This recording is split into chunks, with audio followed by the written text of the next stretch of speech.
Gracias a todos por conectarse a este espacio dedicado de retail en el marco de nuestro Festival de Innovación. En esta ocasión tendré el gusto de platicar con ustedes con Germán Petzold. Germán es un consultor en comercio minorista y especialista en tendencias de mercado y es una de las primeras personas seleccionadas como speaker de Walmart Talks, la convención más importante de retail a nivel global. Germán ha consolidado un profundo conocimiento de las categorías de alimentos y bebidas gracias a su experiencia liderando proyectos con grandes marcas y grandes retailers a lo largo de varios años y en más de 7 países en toda Latinoamérica, creando una perspectiva privilegiada de la relación de marca-canal en diversos ámbitos. Así que un orgullo y de verdad muy contenta de tenerte con nosotros, Germán. Bienvenido. Germán, muchas gracias, Maribel. Adelante. Es imposible hablar de tendencias para el área de retail sin antes entender los impactos de la pandemia, sin entender antes los impactos que la pandemia ha causado en el sector de retail. Entonces, quisiéramos entender un poco tu opinión de cuáles fueron los principales impactos que sufrió el comercio minorista como consecuencia de esta pandemia. ¿Podemos hablar de impactos negativos y positivos?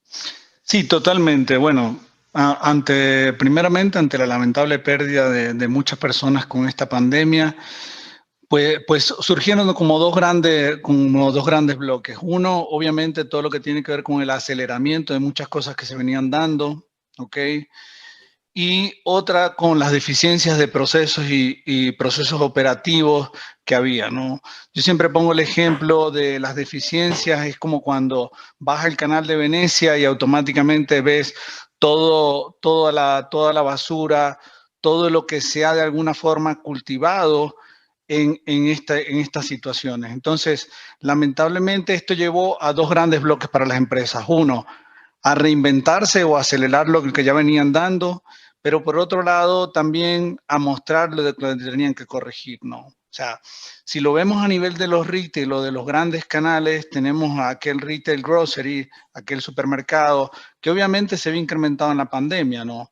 Se vieron beneficiados en la pandemia, como fue el caso de Walmart, crecimientos a casi el 80% en sus canales digitales, o crecimientos casi en tiendas comparables de a 7%. ¿Por qué? Porque obviamente el tema del pánico, el tema del desconocimiento, llevó a que el consumidor pudiera apalancar estos crecimientos.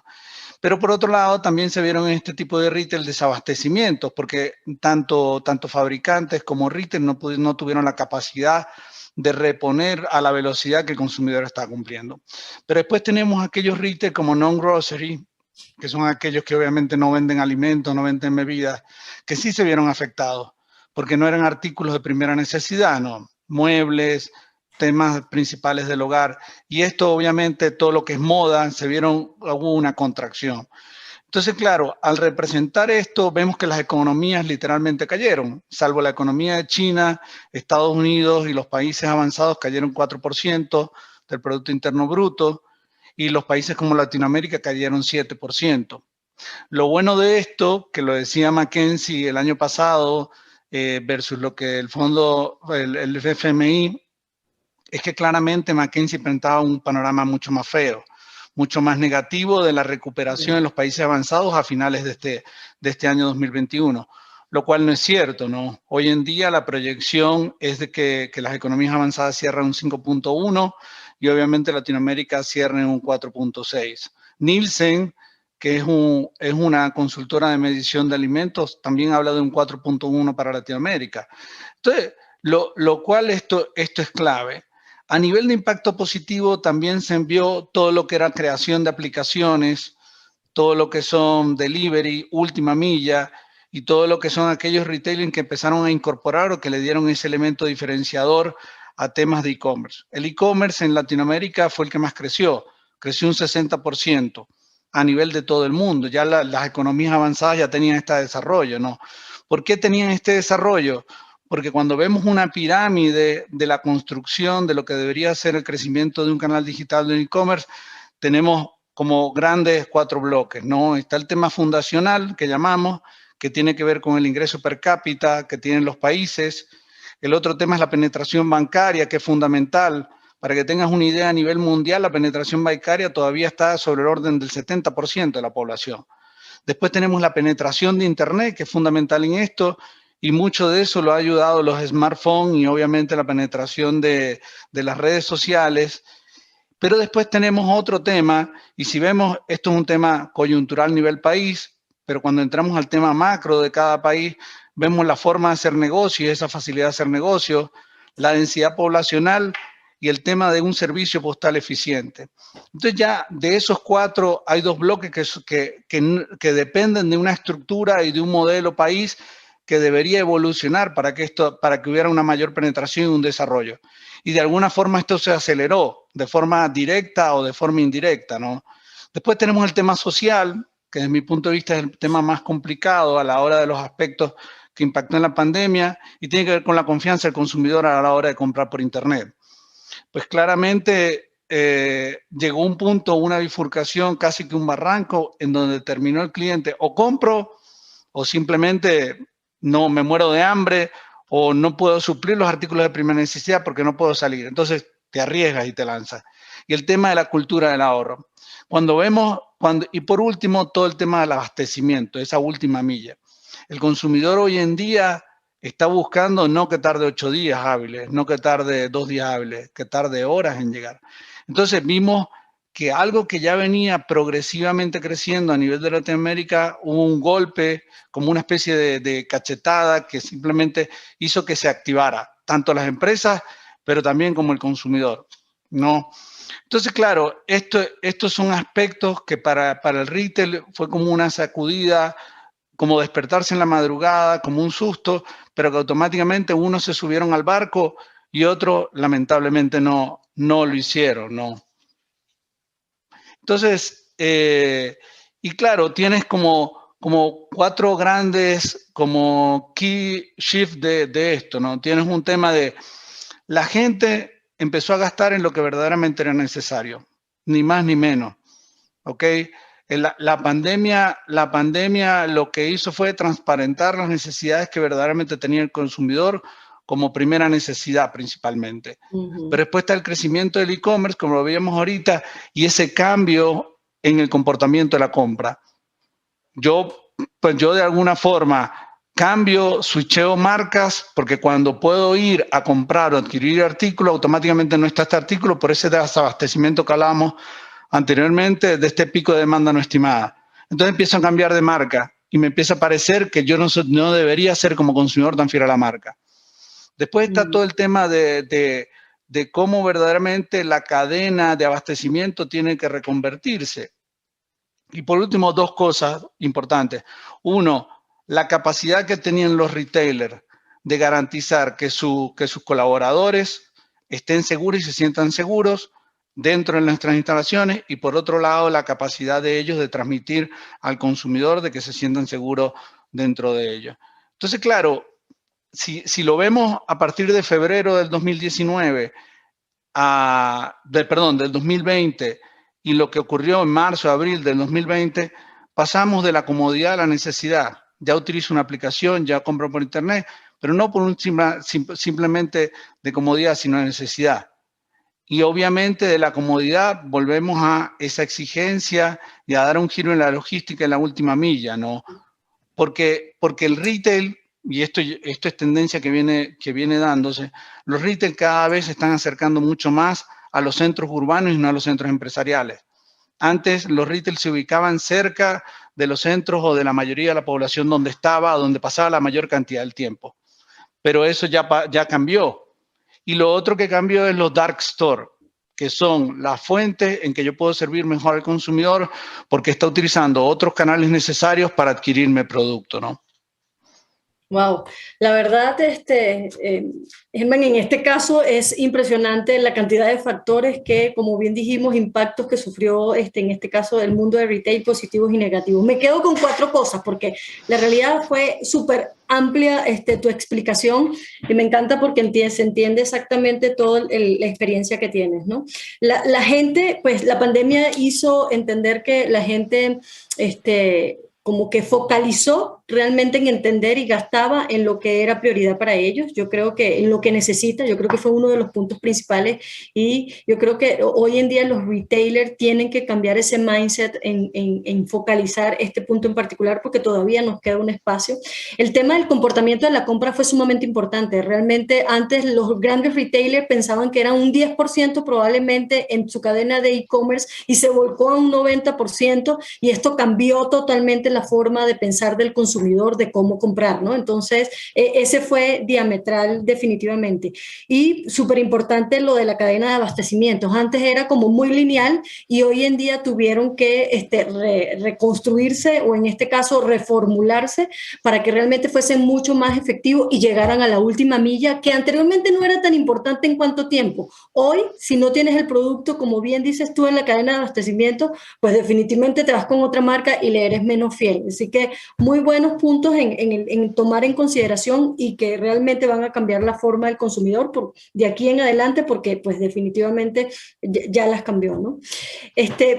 Cuando vamos a un segundo espacio, y entender un poco todo lo que dijiste, la diferencia de los países también mucho más desarrollados y otros pues no tanto, y los impactos y los diferentes impactos en el Producto Interno Bruto. ¿Cómo crees tú que en cada uno, en estos últimos años, estos minoristas y hablando solo de Latinoamérica, debería de cambiar a partir de ahora? Es decir, ¿qué crees tú que estos minoristas, adicionalmente a lo que ya dijiste, que creo que lo resumimos, ¿qué crees tú que deberíamos de focalizar 1000%?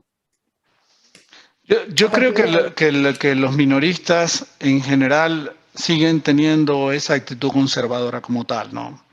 O sea, a excepción de grandes referentes, digamos, como marca de retail que están ubicados en Latinoamérica a nivel mundial, ¿no?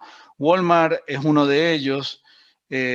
El grupo Amazon, cuando ya pasó de esa conexión al online, también con el Amazon Go, con el Amazon Fresh, con Walmart que acaba de agregar hace unos meses el Walmart Plus, ¿no? Y cambiar un poco esa política de DTLP sembrada en su momento por Sam Walton.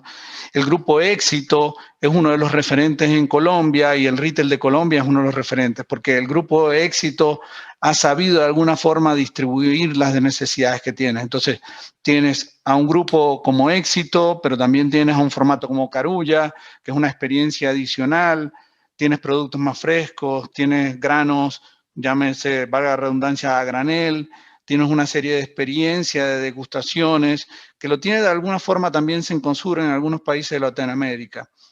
La experiencia, muchas veces la gente la relaciona con la experiencia de sentirme bien, sentirme agradable, es muy bonito el lugar, me atienden bien, pero la experiencia tiene que ver también cuál es la expectativa del consumidor al entrar a un local.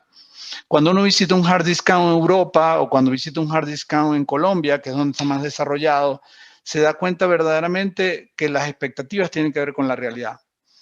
Y entonces, ahí es donde un retail tiene que estar constantemente experimentando, mejorando y perfeccionando. Si no lo hace... La experiencia del cliente, fundamental. Claro, al fin y al cabo, por ejemplo, en Europa muchos retail se han tenido que adaptar y colocar los productos de primera necesidad, llámese todo lo que es cuidado personal, aseo personal y todo lo que es alimentos, en una parte mucho más cercana. ¿Por qué? Porque el cliente no quiere pasar mucho tiempo en el retail. Antes era la experiencia de que coloco el producto en el otro extremo para poder seguir dando, digamos, que el consumidor se vea obligado. Ahora no. El cliente quiere sentirse seguro, quiere una compra rápida y por eso cuando se mide todo el proceso de la compra, el journey del cliente, lo que quiere es conseguir los productos rápidos y pagar rápido. Y ahí entramos en la materia de que en Latinoamérica, ¿qué hemos hecho? Los consumidores han reducido la visita en casi un 15%, la frecuencia de visita, pero han aumentado la facturación un 28%. Voy, pero compro más para no tener que ir. Entonces, lo poco que yo puedo hacer como retail y como marca, en el tiempo que quiero pasar como consumidor dentro de un retail, lo tengo que hacer mucho más rápido. Ten en cuenta que antes de la pandemia, lo curioso es que ya se iba como de alguna forma transformando los canales comerciales. Para mí hay 4 canales comerciales fundamentales que se han distorsionado y que la gente de alguna forma no los ve tan claros. Primero, el comercio tradicional. Aquel fabricante o marca que le vende a un retail y el retail se lo entrega al consumidor de alguna forma. Ese es el primero y el que todos de alguna forma conocemos y visualizamos. El segundo es que el retail ya empezó a cambiar y ahora resulta que es dueño de marca. Ahora resulta que produce una marca privada, como lo conocen todos, la marca Éxito o la marca Great Value en Estados Unidos con Walmart, y ya empieza a competir de tú a tú con las marcas que tradicionalmente solo producían marca, curiosamente, de alguna forma. El tercer punto es cuando la marca se convierte en comercio. Lo vemos en Colombia con Alpina, Alpina Market, ¿ok? Lo vemos con Bimbo, con sus tiendas. Lo vemos muy de cerca, obviamente, con tiendas de tecnología como Apple, como Adidas, pero no lo vemos en Kellogg. Kellogg tiene una tienda en Nueva York que le habla directamente al consumidor. Lo vemos con Unilever, también una aplicación que le habla directamente. Y esto ya estaba antes de la pandemia. Lo que nos dimos cuenta con la pandemia es que las marcas empezaron también a ofrecerse en diferentes países de Latinoamérica, venderle directamente al producto. Y la última, y es la que hay que no perder de vista, son todas las aplicaciones que agrupan la demanda y la oferta del consumidor, de los retail y de las marcas per se, que son aplicaciones que hoy en día tenemos. Tenemos aplicaciones como Rappi, tenemos aplicaciones como Pedidos Ya, que conviven las dos. Entonces, ¿quién iba a pensar que hasta hace muchos años una aplicación que no tiene inventario y que agrupa cualquier divergencia de categorías, diversidad de categorías, pueda obviamente crear una demanda adicional? Entonces, antes los retail solo le hablaban al consumidor. La marca de alguna forma no estaba permitido hablarle directamente, que era como una especie de derecho adquirido. Pero hoy en día los retail producen marcas y las marcas le hablan directamente al consumidor. Entonces la dinámica del retail, como decía alguien hace poco, la tienda del futuro no es una tienda, ¿no? Entonces, esto es una reflexión clara de dónde está el nivel de los retail y la penetración. La marca privada, a nivel de variación de crecimiento, ha cambiado de un año a otro, del 2019 al 2020, estamos hablando a doble dígito. La mayor participación de marca privada que tenemos hoy en día se llama Colombia con un 17%, pero no estamos a los niveles de Europa, que nació hace muchos años, sobre los 40, 50%, ¿no? Desarrollo de marcas propias. Esa realmente es una de las diferencias en este caso, por lo que entiendo, que deberían de buscar en este caso los minoristas para poder afrontar y para poder seguir creciendo. Excelente. Y hay otra cosa, ¿no? importante que es importante descartar, toda la tendencia de do it yourself, hazlo por tú solo. Todo lo que son las categorías de cocina, la categoría de la creación de cremas corporales o de belleza de alguna forma natural, el aprender instrumentos musicales, de pintura, de aprender de mixología, de hacer reparaciones en la casa, son categorías que se han venido desarrollando en el tema de la pandemia, ¿no? Porque obviamente en donde uno pasa la mayor cantidad de tiempo es donde quiere obviamente sentirse mejor. Entonces ahí es un punto importante de cómo el retail y cómo las marcas tienen que volver a entrar en la casa y decir, bueno, aquí estoy para brindarte el apoyo que requieres, ¿no? Sí, desarrollo de nuevas experiencias, ¿no? Volverse Claro. una empresa no solamente de productos finales, sino también de formar parte de las nuevas experiencias en tu nuevo entorno laboral personal que estás teniendo. Excelente punto de vista. La realidad bien, bien disruptivo, ¿no? Si pensáramos en este caso, Germán, ¿qué tendencia tecnológica sería para ti la más importante para el sector de retail en los próximos tiempos? Cuando hablamos de los próximos tiempos es ya, pero la realidad es entender un poco para ti con toda la experiencia que tienes y el recorrido que has transitado, ¿cuál crees tú que es esta tendencia tecnológica más importante? Mira, a mí en la última feria que fue a principios de este año de la Asociación Nacional de Retail en Estados Unidos, que es una feria que la verdad le recomiendo a todos el asistir, espero que el próximo año sea presencial, el director ejecutivo de Lowes decía una cosa fundamental en el tema de tecnología, y me permito citarlo: la tecnología más eficaz es la que nadie ve. Todo lo que el cliente debe saber es que la transacción fue fácil. Todo lo que saben los asociados y la gente de suministro es que el sistema funciona bien. Entonces, Bueno, esto podría ser una seguidilla de muchas cosas que se han hecho en el proceso. Pero creo que los 3 puntos fundamentales es uno, el tema de realidad aumentada, otro, el tema de inteligencia artificial y por ende todo lo que llamamos recientemente un científico de datos, que pueda interpretar los datos y que en función de estas 3 temas, ¿no? O sea, por ejemplo, IKEA. ¿Cuáles eran los grandes problemas que tenía IKEA? Que el alto precio del producto, el tamaño del producto, pues no les permitía al cliente, por la misma metodología que tiene IKEA de comercializar, probar el producto antes.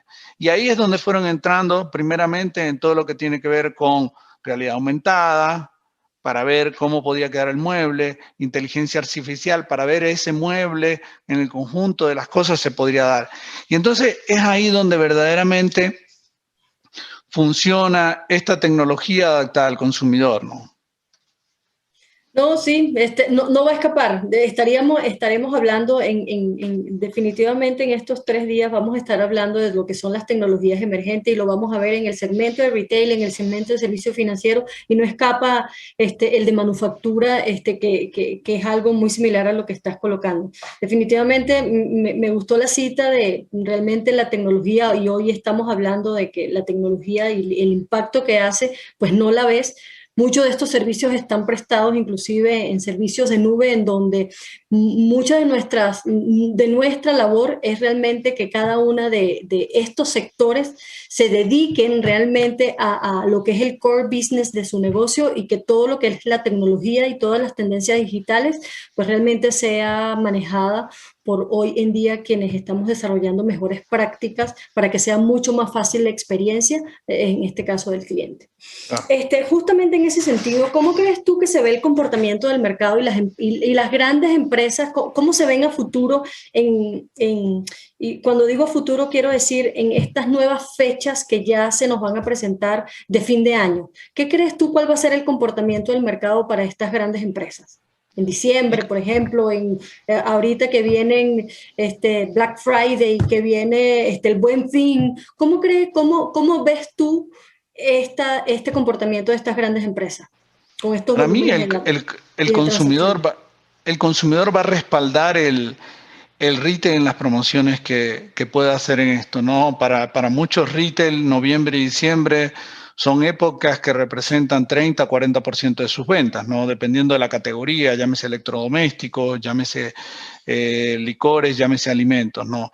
Entonces, para mí va a haber 2 grandes cosas. Uno, la capacidad que va a tener el retail de poder invertir y recuperar lo que ha perdido, llámese retail no tradicional, no grocery, como hablábamos ahorita, electrodomésticos, ropa, calzado, por un lado. Y estos van a tener que tener en sintonía y va a tener que tener relación con la capacidad que pueda tener el país en tener esa especie de liberar de alguna forma este confinamiento, porque son grandes eventos en donde requieren una masa crítica en un mismo punto de venta. Entonces, se venderá, yo parto de la idea, o al menos las cifras que yo he visto, es que la meta no es referencial al 2020, sino la meta es referencial al 2021. Y la mayoría de los retailers se están midiendo bajo ese síntoma, porque es un síntoma ácido, pero al fin y al cabo es así. Yeah. Y definitivamente creo que va a ser un año optimista. O sea, cuando vemos los sectores que más rápidamente se están recuperando, vemos obviamente la venta minorista, es uno de ellos. Sectores que no se van a recuperar mucho tan fácil, pues obviamente todo lo que tiene que ver con viajes, todo lo que tiene que ver con restaurantes, todo lo que tiene que ver con hoteles. Lo que son artículos de primera necesidad, lo que son artículos que requieren de alguna forma ese reabastecimiento, esa reposición, sea un televisor, porque uno no puede vivir sin un televisor, uno puede vivir sin una refrigeradora, y sean productos de esto, pues te da esa idea. Lo otro que va a seguir pasando, que tiene que ver también con este comportamiento, es que cada vez más van a haber muchas más marcas y mucho más retail enfocado en compra solo lo que necesitas, adquiere solo lo que necesitas. Entonces va a pasar a formar parte de dejar de ser un producto a formar parte de un servicio. Por ejemplo, The Rent Runaway es una marca americana que hoy en día renta diferentes tipos de vestuario para mujeres, para diferentes tipos de ocasiones. Lo utilizas un par de días y lo devuelves. No tienes que pagar por un vestido de alta moda 800 euros, sino simplemente puedes pagar 60, 70 dólares al mes. Y ahí tenemos infinidad también de páginas web que hoy en día alquilan muebles. Entonces, paso por un mueble, lo alquilo un mes, la casa se ve bonita, pero cambia. Entonces, ya de alguna forma está perdiendo la tradición de que estoy heredando el mueble de mi abuela, que me lo regaló, que me toca a mí por ser el hermano mayor. Entonces, al fin, toda esta conversión ha dado, como habríamos al principio de la charla, que el consumidor está buscando solo lo que necesita. Y estos dos ejemplos que colocaba vienen antes de la pandemia.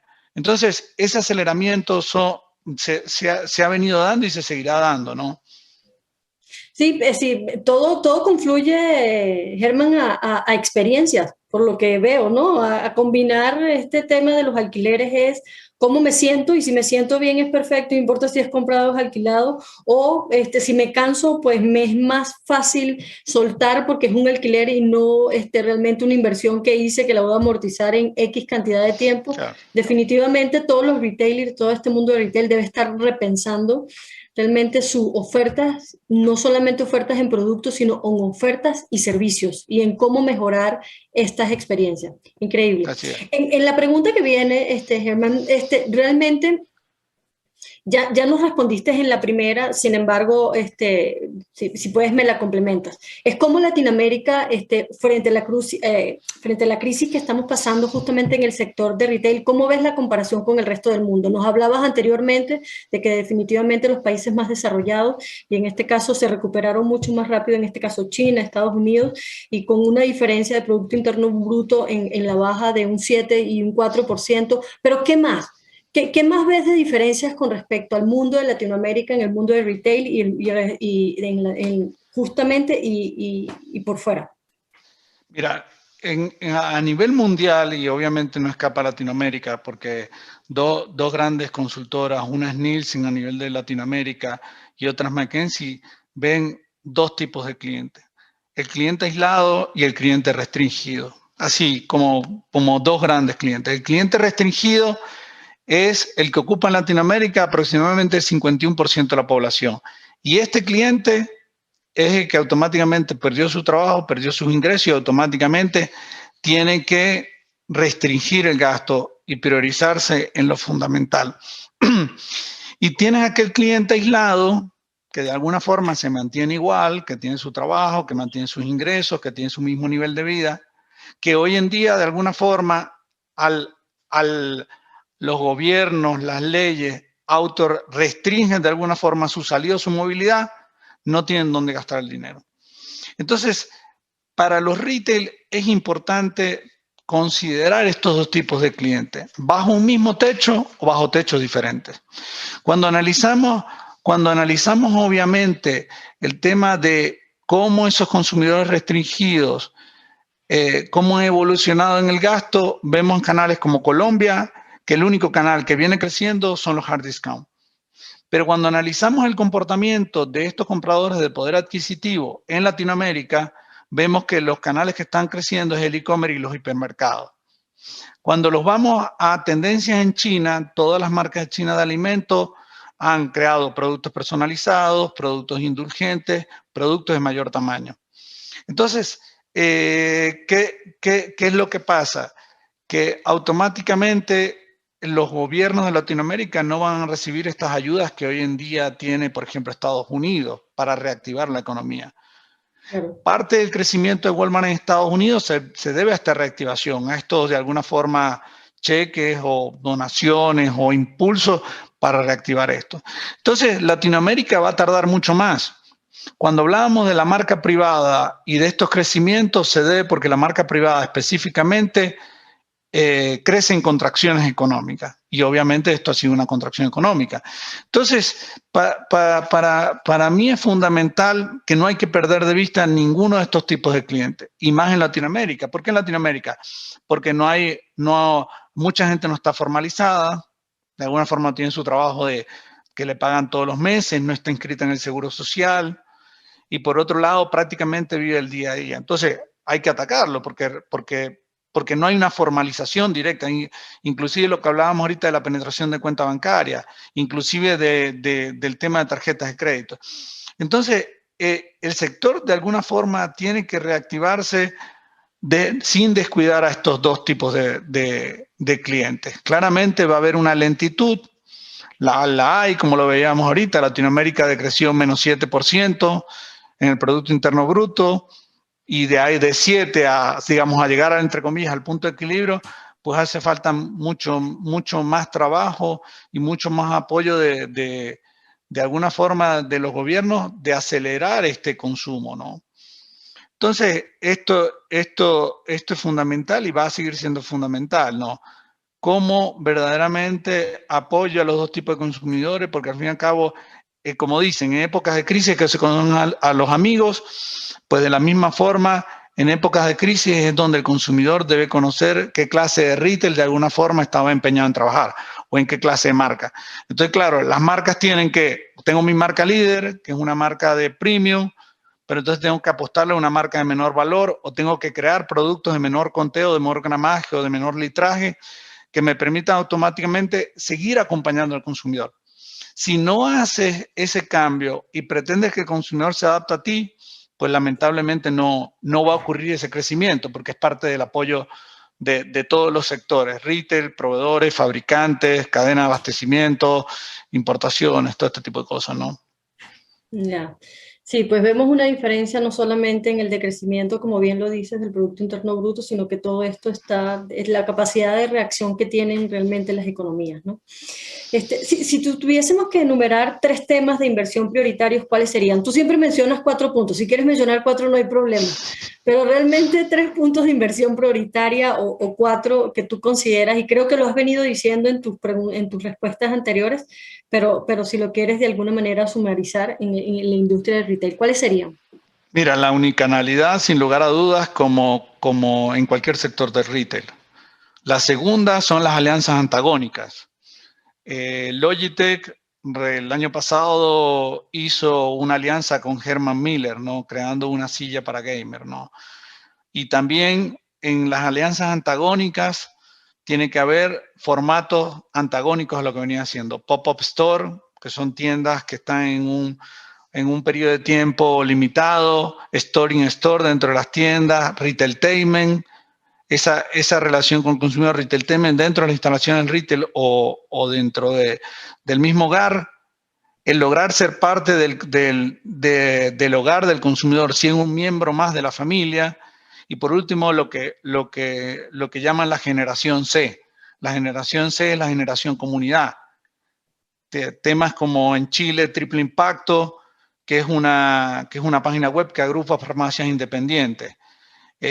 Temas como Mándamelo, que es en México, con pulperías o pequeñas quincallas que agrupan y esto le permite reactivar la economía de estas quincallas. Entonces, la pandemia hizo que cada uno de nosotros fuera mucho más cercano a los demás, digamos, cercanos manteniendo el distanciamiento, pero también hizo que las empresas pudieran obviamente ayudar a los demás con este tipo de cosas. Entonces, tiene que ver mucho el tema de generación C con el tema de responsabilidad social, claramente. No, espectacular. Fíjate que me dijiste 4, omnicanalidad, alianzas antagónicas. Me encantó el ser parte de la familia. Es decir, realmente imagínate que los retailers sí tengan tal conciencia que se vuelvan como un elemento indispensable para la familia. Claro. De verdad me parece espectacular. Y lo de generación C, pues no lo había escuchado, que es realmente todo ser un poco más consciente con comunidad, que es generación y ser responsable con todo esto. Muy bien, espectacular. A ver, en esta realidad pospandémica, Herman, se habla de P-Digital, que es físico y digital. ¿Tú crees que seguirá siendo una tendencia y la gente retomará su rutina en sus actividades presenciales? ¿Cómo lo ves realmente? Mira, a mí me gusta mucho un cantautor español que se llama Dani Martín, que tiene una canción que la sacó antes de la pandemia, obviamente, que dice que ya nada volverá a ser como antes, ¿no? La rutina que nosotros teníamos en febrero del 2020 no es la misma que tuvimos en marzo del 2020 y la que tenemos hoy en día en junio del 2021, ¿no? La nueva normalidad es una nueva realidad para todos. sea, Google sacó un libro pequeño que se llama Zero Moment of the Truth, ZMOT, en el 2011, donde ya hablaba de esto, donde ya hablaba que el consumidor consultaba antes de ir al retail a comprar. No, antes, hace muchos años, antes de la era de Internet, pues el cliente decidía la compra prácticamente ahí, frente al anaquel. Hoy en día no. Y entonces, esto es clave, porque te pongo un ejemplo. Todo el tema del delivery de comida, ha incrementado en todos los países de Latinoamérica. O sea, es un dato totalmente relevante cómo la gente ahora no va a un restaurante, sino que va al restaurante en todo caso y pide la comida para llevar. Y lo que alguien era tradicional se vuelve a convertir en algo, una palabra que está influenciada mucho por la tecnología, que es el tema, por ejemplo, de cercanía. La cercanía como tal, nosotros nos sentimos cercanos, estamos hablando y de alguna forma está. Pero la cercanía ahorita es relativa y de otra forma.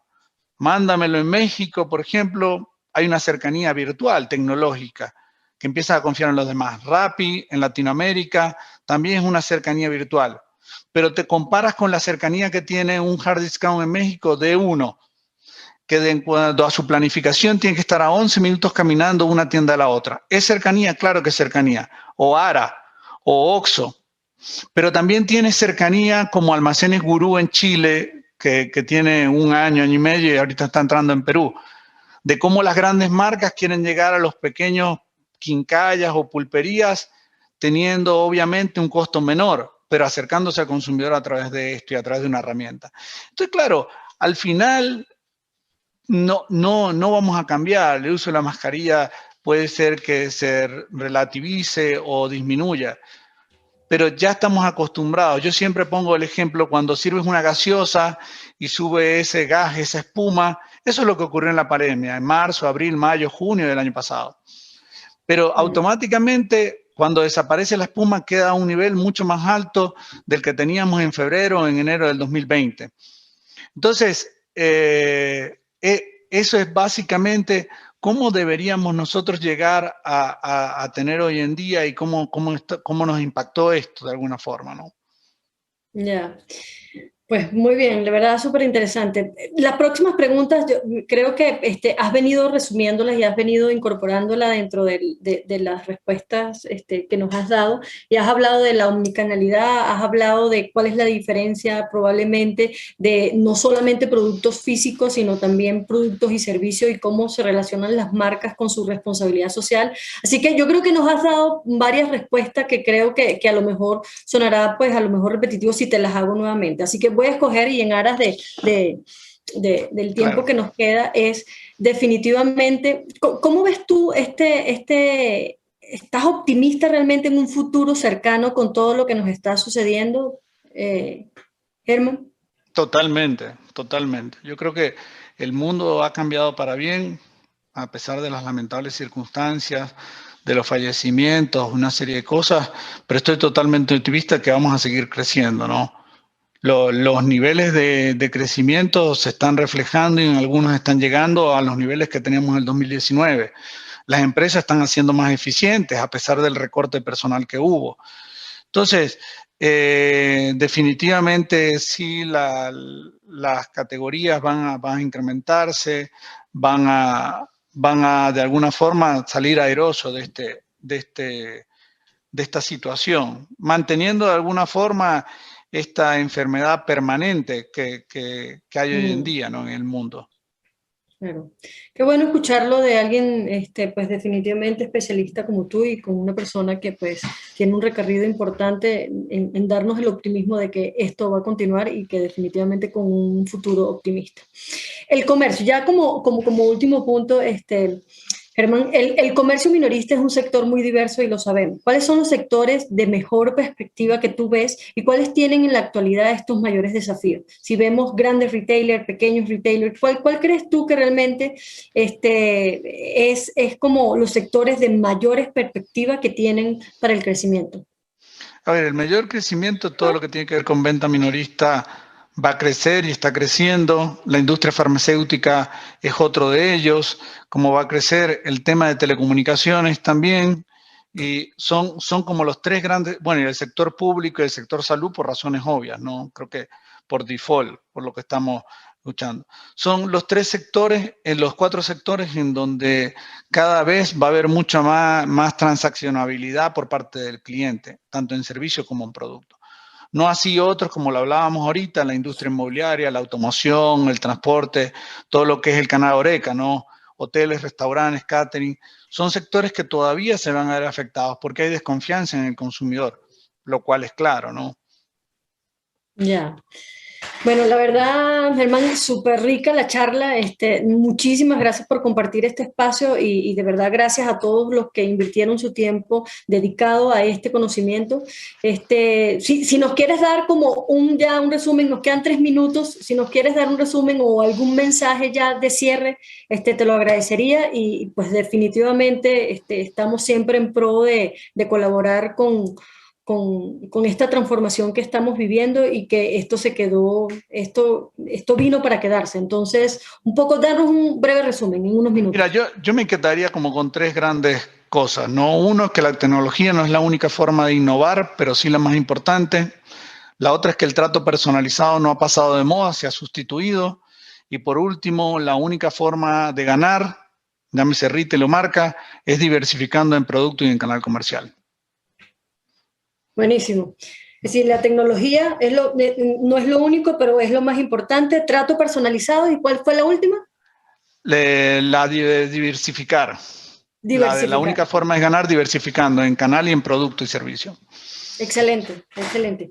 Excelente cierre. Muchísimas gracias, Germán, de verdad tenerte con nosotros en estos minutos, súper rica la charla y pues definitivamente aquí estamos disponibles. Nuestra misión es ayudar a las personas a ver los datos de maneras diferentes, descubrir ideas, desbloquear posibilidades infinitas y pues realmente ser un ente que forme parte de esta comunidad, como tú dices, y ser lograr parte de la familia. Cada vez más entrarnos no en un B2B, sino en un B2C. Así que muchísimas gracias por esta charla. Gracias a ti, Maribel, y a Oracle. Muy amable, gracias.